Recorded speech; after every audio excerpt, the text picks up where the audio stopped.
Halo, selamat datang di Bawaslu Bicara, ruang ngobrol santai tapi serius, tempat kita kupas tuntas dinamika pemilu dan demokrasi dari sudut pandang pengawasan. Saya Hakim, dan hari ini kita akan membahas mengenai sebuah momen penting yang sempat jadi perbincangan hangat, hasil pencalonan Bupati dan Wakil Bupati Kendal tahun 2024. Kenapa? Karena katanya ini adalah sejarah baru. Kita akan cari tahu kenapa bisa disebut begitu dan apa makna pentingnya bagi demokrasi lokal kita. Bersama saya sudah hadir narasumber yang paham betul seluk-beluk proses ini. Selamat datang Bapak Solikin. Selamat datang Mas Age. Beliau merupakan Kodim Hukum dan Penyelesaian Sengketa Bawaslu Kabupaten Kendal. Apa kabar Pak Solikin? Kabar baik Mas Age. Mas Age gimana kabarnya? Alhamdulillah. Baik, langsung aja Pak, kita mulai dari pertanyaan pembuka untuk membangun suasana. Iya. Bahwa pemilihan Bupati dan Wakil Bupati Kendal 2024 disebut sebagai sejarah baru. Bisa dijelaskan Pak, apa yang membuat proses pencalonan tahun ini berbeda dari tahun-tahun sebelumnya? Oh iya, sebelumnya saya menyapa sahabat Bawaslu sekalian. Semoga sahabat Bawaslu sekalian dimanapun berada sehat selalu. Nah, kenapa pencalonan Bupati dan Wakil Bupati Kendal pada pemilihan tahun 2024 ini bisa dikatakan menjadi sejarah baru seperti itu? Ini ada beberapa hal gitu ya. Yang pertama itu adalah pemilihan atau pilkada tahun 2024 itu adalah pilkada serentak pertama yang diadakan di Indonesia seperti itu. Artinya kalau dulu itu bergelombang, sekarang itu di tahun yang sama dengan pemilu. Terus kemudian yang kedua Mas Hakim, ini berkaitan dengan yang namanya putusan MK. Nah, pada tahun 2024 kemarin, sebelum tahapan pendaftaran pasangan calon kepala daerah, itu MK mengeluarkan putusan yang saya kira ini sangat krusial dan kemudian mengubah peta koalisi mungkin bagi partai-partai pengusung. Nah, kenapa saya katakan seperti itu? Melalui putusan MK nomor 60 ya tahun 2024, itu yang pertama berkaitan dengan presentasi pengusul seperti itu ya. Yang sebelumnya itu adalah partai politik ataupun gabungan partai politik itu dapat mengusulkan apabila memperoleh suara itu 25% dari hasil pemilu sebelumnya ataupun 20% kursi di DPRD gitu ya kalau kita berbicara di konteks Kendal. Akan tapi pada hari ini standar minimalnya ini persis dengan pencalonan perseorangan. Jadi ini dapat dikatakan jika penduduk Kendal itu ini langsung kita to the point saja ya, penduduk Kendal di dalam DPT itu kan jumlahnya 500 sampai 100 juta. Nah, itu menyebutkan bahwa itu dapat mengajukan partai politik atau gabungan partai politik dapat mengusulkan paslon itu hanya 7,5% saja. Artinya ini memberikan ruang kepada partai-partai kecil yang utamanya adalah partai non-parlemen untuk juga dapat mengajukan paslon dalam kontestasi Pilkada Kendal 2024. Nah, terus kemudian yang ketiga, ini nanti kita akan sambil bahas secara mendalam sebetulnya Mas Hakim ya. Terus ada satu lagi putusan MK yang juga ini sebenarnya mengembalikan yang sebelumnya. Ya. Di peraturan PKPU 8 tahun 2024 itu terkait dengan batas usia minimal pencalonan gitu ya. Yang sebelumnya di PKPU 8 itu disebutkan untuk gubernur dan juga wakil gubernur itu minimal 30 tahun, tapi itu berlaku pada saat nanti pelantikan. Nah, ini melalui putusan MK nomor 70 tahun 2024 ini disebutkan bahwa umur untuk pencalonan gubernur dan wakil gubernur itu adalah 30 tahun pada saat nanti ditetapkan. Terus kemudian untuk bupati ataupun wakil bupati dan juga wali kota dan juga wakil wali kota itu 25 tahun pada saat ditetapkan seperti itu. Artinya konteksnya pada saat ditetapkan menjadi calon, bukan pada saat calonan. Ini nanti dilantik seperti itu Mas Hakim. Ini juga menjadi sejarah baru. Saya pikir menjadi sejarah baru dan penting.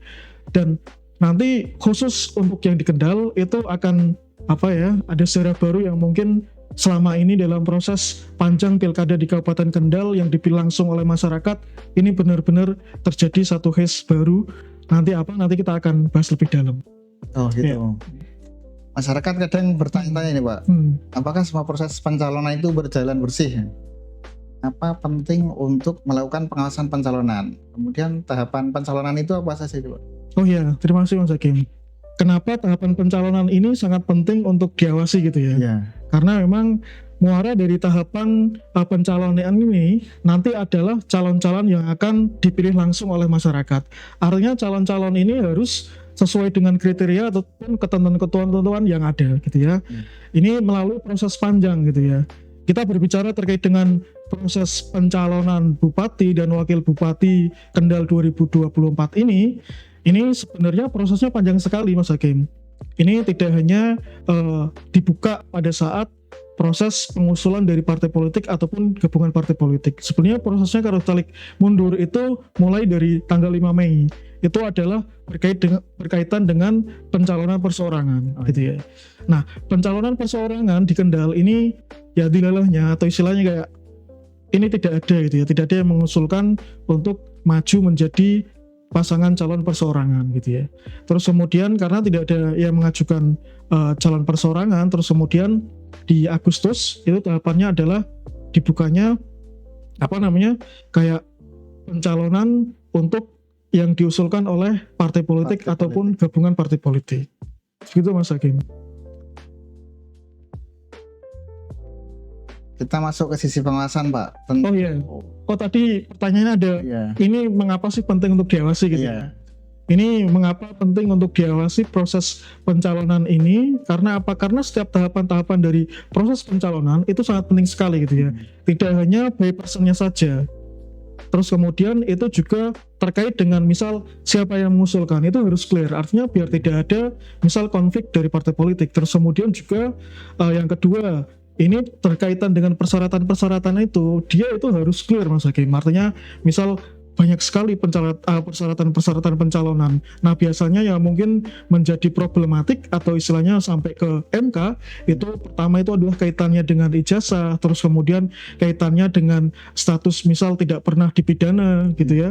Ini rata-rata kemarin yang diajuin ke MK itu adalah kaitan-kaitan dengan hal itu. Nah mengapa ini menjadi penting? Artinya pada saat proses pengawasan ini kalau kita melakukannya dengan benar-benar baik, terus kemudian benar-benar berintegritas, nanti muaranya juga yang dihasilkan adalah calon-calon yang clear and clean. Artinya tidak ada beban masalah gitu. Terus kemudian misal kalau kita tidak melakukan kegiatan pengawasan yang benar-benar gitu ya Mas Hakim ya, nanti terus kemudian ada satu problem, nah bisa diajukan ke MK, terus kalau istilahnya kayak ternyata kita melakukan satu kesalahan, nanti kita harus membayar satu nilai yang sangat mahal sekali gitu ya, yaitu adalah PSU gitu ya.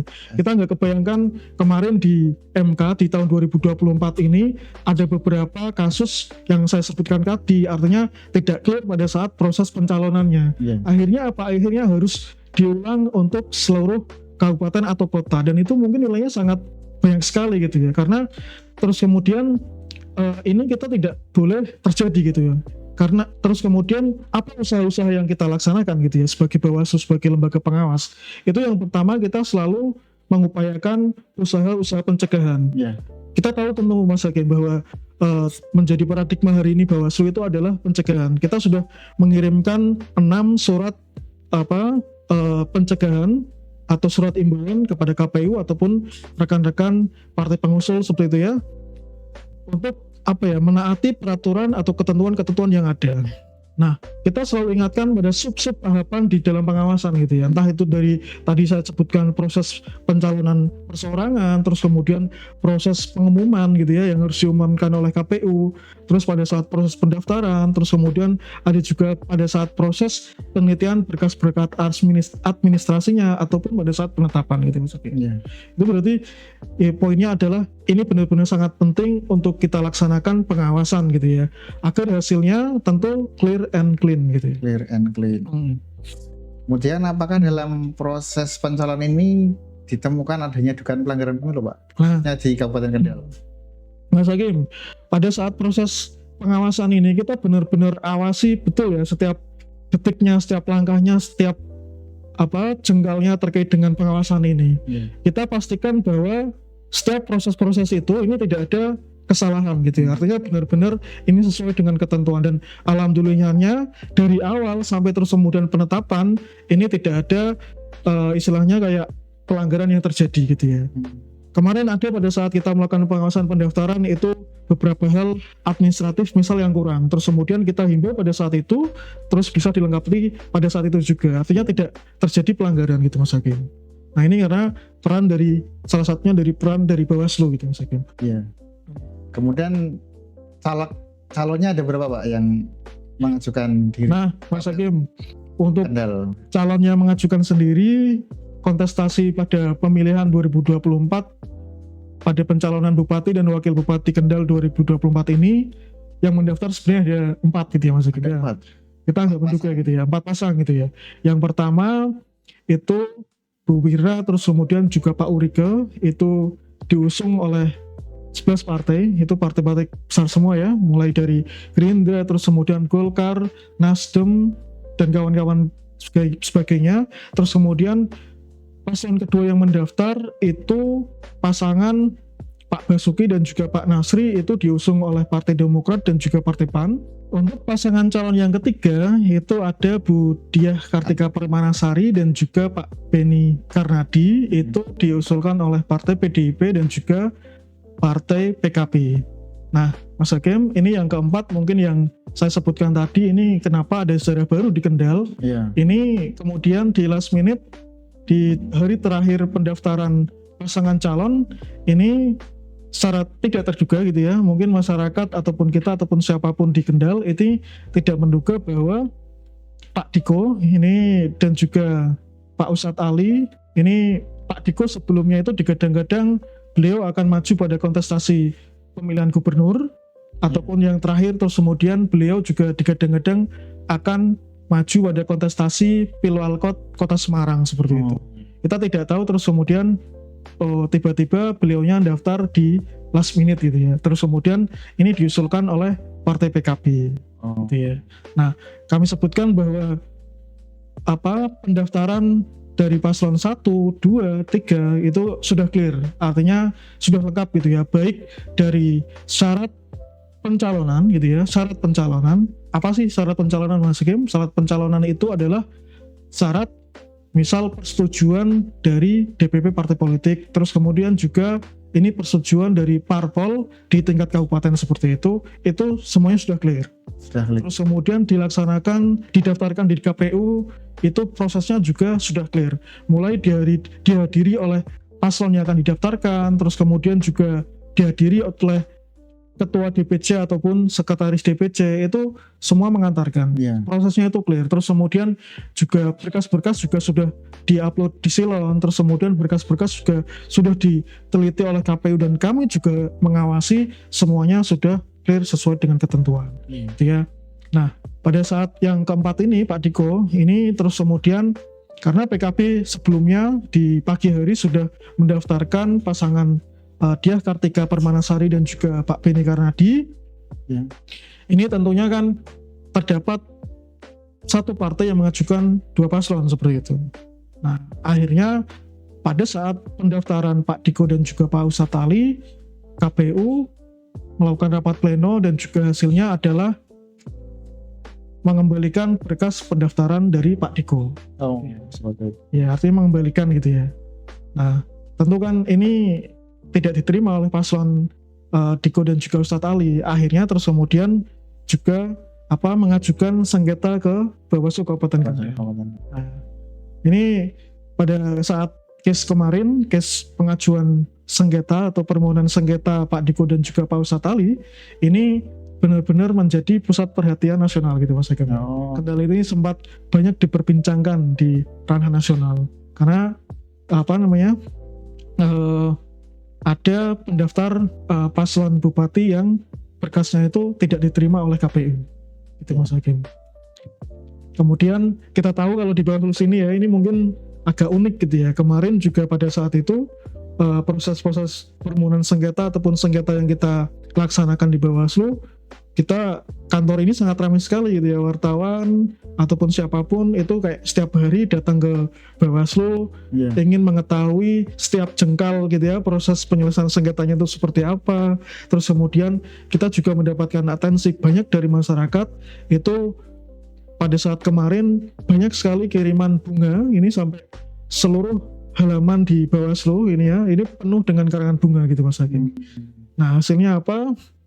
Terus kemudian ketika berproses di Bawaslu gitu ya, ini hal yang sebenarnya apa ya menjadi problem bagi Pak Diko atau yang di-challenge terkait dengan pencalonan ini adalah kaitannya dengan pasal 12 PKPU 2024 gitu ya.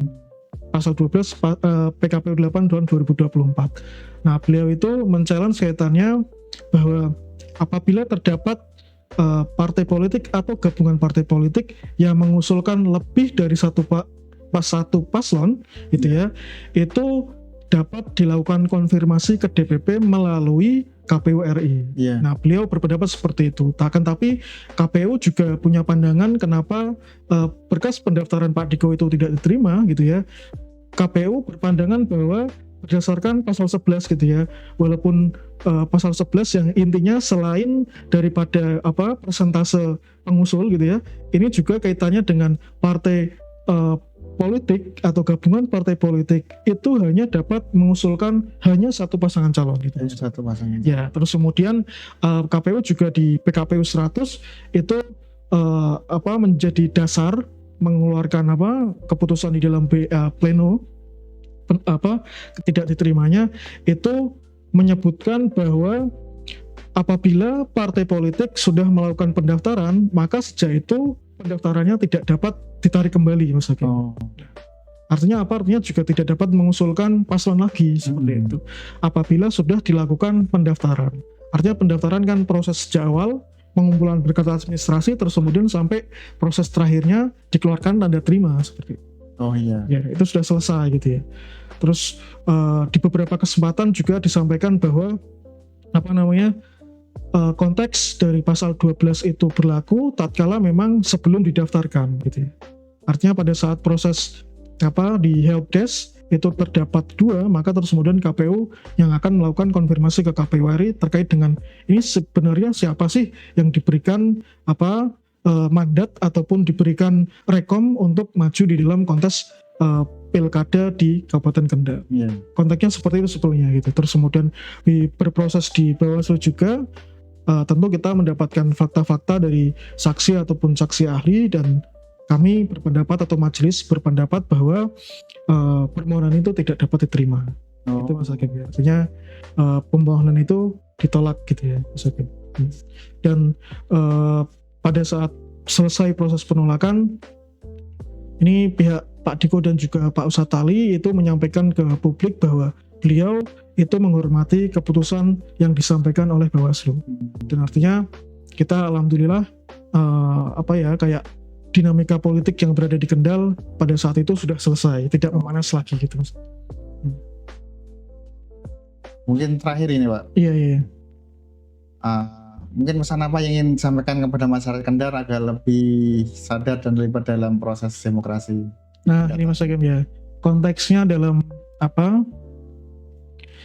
pengawasan pencalonan bupati dan wakil bupati Kabupaten Kendal. Walaupun sahabat-sahabat sekalian ini sudah berlalu gitu ya.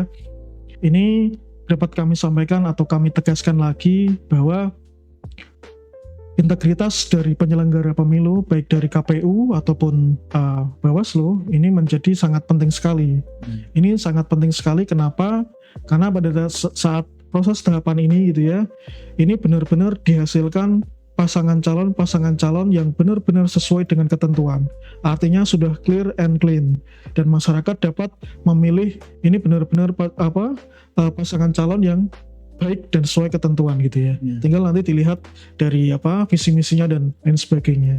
Terus kemudian sahabat-sahabat Bawaslu sekalian, yang kedua yang ingin saya sampaikan kepada sahabat-sahabat Bawaslu sekalian, bahwa proses pengawasan ini atau proses integritas ini juga tidak hanya pada penyelenggara saja, baik KPU ataupun Bawaslu, itu juga pada peserta. Ini peserta itu adalah paslon kalau konteks kemarin. Terus yang ketiga itu adalah dari masyarakat atau pemilih gitu ya. Artinya dituntut ini benar-benar kalau proses ingin demokrasi kita bagus, ini semuanya harus terlibat gitu ya. Terlibat dari konteks apapun, baik menilai nanti proses ini paslon yang baik atau tidak, terus kemudian dari prosesnya. Artinya nanti tatkala terjadi satu hal yang misal kami karena keterbatasan dari personil dari Bawaslu itu tidak tahu terkait dengan misal maladministrasi ataupun juga kaitannya dengan pelanggaran-pelanggaran yang terjadi di lapangan. Nah, itu konteksnya masyarakat itu dapat mengawasi, terus kemudian dapat menyampaikannya kepada Bawaslu. Nah, seperti itu Mas Hakim pesan saya. Dan tentu kami berharap gitu ya, karena ini proses semuanya sudah berjalan gitu ya, sudah ada hasilnya hari ini, sudah dilantik juga, sudah bekerja ini ya, yang menang ataupun yang sudah ditetapkan oleh KPU sebagai pemenang itu Budiah Kartika Permanasari dan juga Pak Beni Karnadi. Tentu ya dari kami ini mereka dapat menjalankan tugas dengan sebaik-baiknya gitu ya Mas Hakim ya. Terus kemudian sekali lagi proses demokrasi ini tidak berhenti pada titik ini saja, ini terus akan berjalan gitu ya. Proses perbaikan dari demokrasi ini juga akan terus berjalan. Mungkin hari ini konteks yang berkembang pada hari ini adalah payung hukum dari penyelenggaraan pemilihan kepala daerah atau pemilihan ini kan sudah tambal sulam Mas Hakim, sudah banyak sekali perubahan dari mulai Undang-Undang 1 tahun 2024 sampai dengan Undang-Undang 10 tahun 2016. Itu kira-kira sudah dirubah mungkin hampir 5 kali seperti Mas Hakim. Nah, ini ada dinamika yang berkembang hari ini, mungkin akan ada kodifikasi apapun dengan undang-undang pemilihan, karena ternyata pilkada ini berdasarkan putusan MK ini sebenarnya juga sama dengan pemilu gitu ya Mas Hakim. Artinya ini terus berkembang, mungkin di tahun next, di periode selanjutnya payung hukumnya akan berganti, terus kemudian juga nanti dinamika yang akan dihadapi pada saat pemilu ataupun pemilihan di tahun 2029 itu juga nanti akan berbeda seperti Mas Hakim. Kita harus selalu up to date terkait dengan perkembangan-perkembangan yang terjadi. Pun tidak hanya Bawaslu tapi masyarakat kami harapkan juga terus up to date gitu ya Mas Hakim ya. Terus next Mas Hakim, pesan saya bahwa kami Bawaslu gitu ya, di dalam proses pengawasan kami melakukannya dengan betul-betul. Terus kemudian juga selanjutnya kami juga akan melakukan dokumentasi terkait dengan hasil pengawasan. Tidak hanya berupa bentuk laporan saja gitu ya Mas Hakim. Nah, pada konteks hari ini misal kita menyelenggarakan podcast ataupun perbincangan yang akan ditampilkan di sosial media ataupun di YouTube, nanti ini juga bentuk dari proses kami mempublikasikan hasil pengawasan kami Mas Hakim kepada masyarakat. Jadi nanti apabila masyarakat ingin melihat hasil-hasil pengawasan Bawaslu Kabupaten Kendal, nanti bisa mungkin mengajukan ke PPID ataupun nonton ke sosial media ataupun YouTube di Bawaslu Kabupaten Kendal seperti itu. Dan kami harapkan masyarakat juga berperan aktif apapun terkait dengan proses demokrasi. Bawaslu Kabupaten Kendal, walaupun ini proses pemilu sudah selesai, kantor kami selalu terbuka gitu ya di hari kerja, siapapun masyarakat yang ingin berkunjung atau istilahnya main-main ke Bawaslu, kami persilahkan. Gitu ya. Terima kasih, gitu aja Mas Hakim. Baik, terima kasih banyak Pak Solikin atas waktunya dan penjelasannya yang sangat mencerahkan. Dan buat kamu semua sahabat Bawaslu yang mendengarkan acara ini, jangan lupa demokrasi itu bukan hanya soal pemilu, tapi soal partisipasi aktif kita semua. Sampai jumpa di episode selanjutnya. Tetap awas, tetap peduli, dan salam demokrasi.